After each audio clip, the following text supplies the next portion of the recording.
ওকে, দেখো এখানে কি বলছে যে দুইটি মোটরসাইকেলের মোট দাম কত টাকা। দুইটি মোটরসাইকেলের মোট দাম কত টাকা। প্রথমটা কত বলছে 1,65,725 টাকা। আর দ্বিতীয়টা কত, দ্বিতীয়টা হচ্ছে 1,44,999 টাকা। তাহলে এখানে খুবই চমৎকার ভাবে তোমাদের বইতে এক্সপ্লেনেশন করা আছে। এক্সপ্লেনেশনটা কি বলছে, একটা ছেলে বলছে যেহেতু আমাদের মোট দাম জানতে চাচ্ছি, যেহেতু আমরা মোট দাম জানতে চাচ্ছি, তাই হিসাবের প্রক্রিয়াটি হবে যোগ।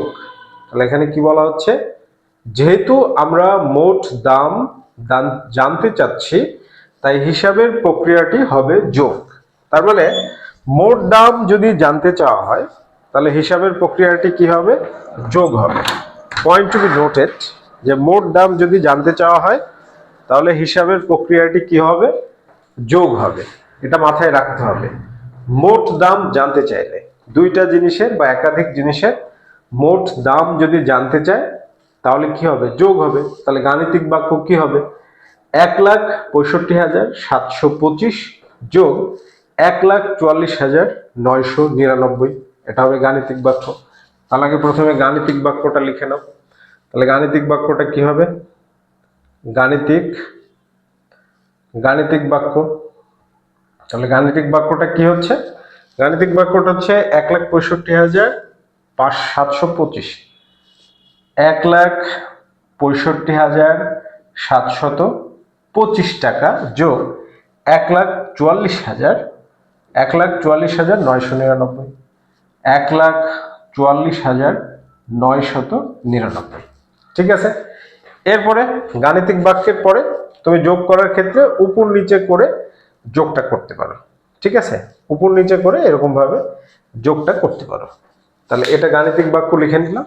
এবার উপর নিচে করে যোগটা দেখো, উপর নিচে করলে যোগ করলে কি হবে, যে 9, এটা কিন্তু হচ্ছে অ্যান্সার। ওকে, এই ঘরটাতে 3 নম্বর ঘরটাতে অ্যান্সার দেওয়া আছে।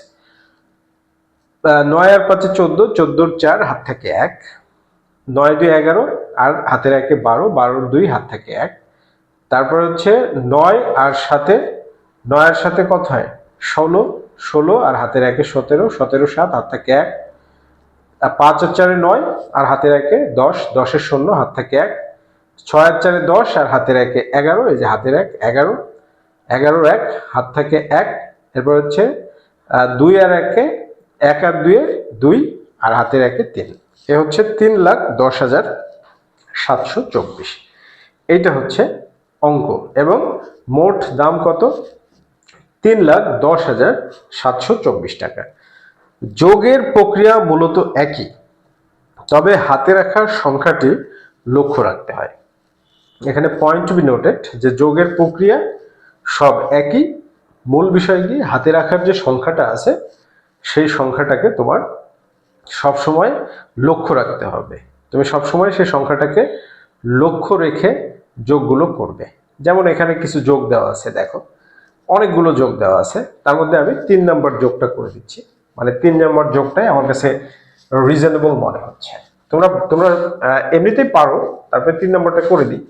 3 নম্বরে কি বলছে দেখো, 3 নম্বর যোগে কি বলছে, যে 5,79,320, 5,79,320 এর সাথে যোগ করতে বলা হয়েছে কত, 98,353, 98,000, তার মানে 5 অঙ্কের হবে 98,353। এর সাথে আবার যোগ করতে বলা হয়েছে কত, 2,58,924, 2,58,924। এর সাথে আবার যোগ করতে কত বলা হয়েছে, 1,67,329, 1,67,329। এগুলোকে যোগ করতে হবে, কোনো বিষয় না, যতই থাকুক উপর নিচে যোগ করে দিবে। দেখো এখানে 3 4 9, 9 আর 4 13, 13 আর 3 16, 16, 16 6, 16 6 হাতে থাকে 1। এরপরে দেখো 2, 2 2 4, 5 4 9, 9 8 2 11 আর হাতের 1, 12, 12, 12 2 হাতে থাকে 1, হাতে রাখার বিষয়টা মনে রাখতে হবে। এরপরে দেখো কি বলছে 3, 9 3 12, 12 3 15, 15 আর 3 18 আর হাতের 1, তাহলে কত হলো 19, 19 এর 9, 19 এর 9 হাতে থাকে 1। এরপরে কত 7, 8 7 15, 15 আর 8 এ 23, 15 আর 8 এ কত হয় 23 হয়।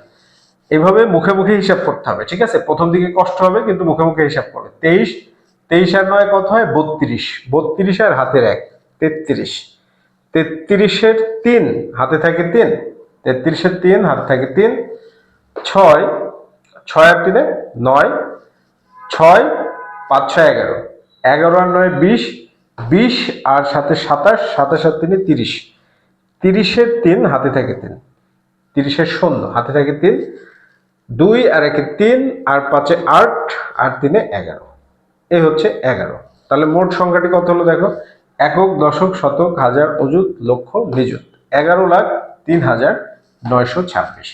কমা বসানোর নিয়ম কি, প্রথমে ডান দিক থেকে 3টা, তারপরে প্রতি 2 অঙ্ক পর পরে কমা, এখানে কমা হবে না, 11,03,926। ঠিক আছে, বাকি যেগুলো আছে এগুলো এই নিয়মে তোমরা করতে পারবে। আমি সবচাইতে বড়টা তোমাদেরকে করে দিলাম। ঠিক আছে মাই ডিয়ার স্টুডেন্টস।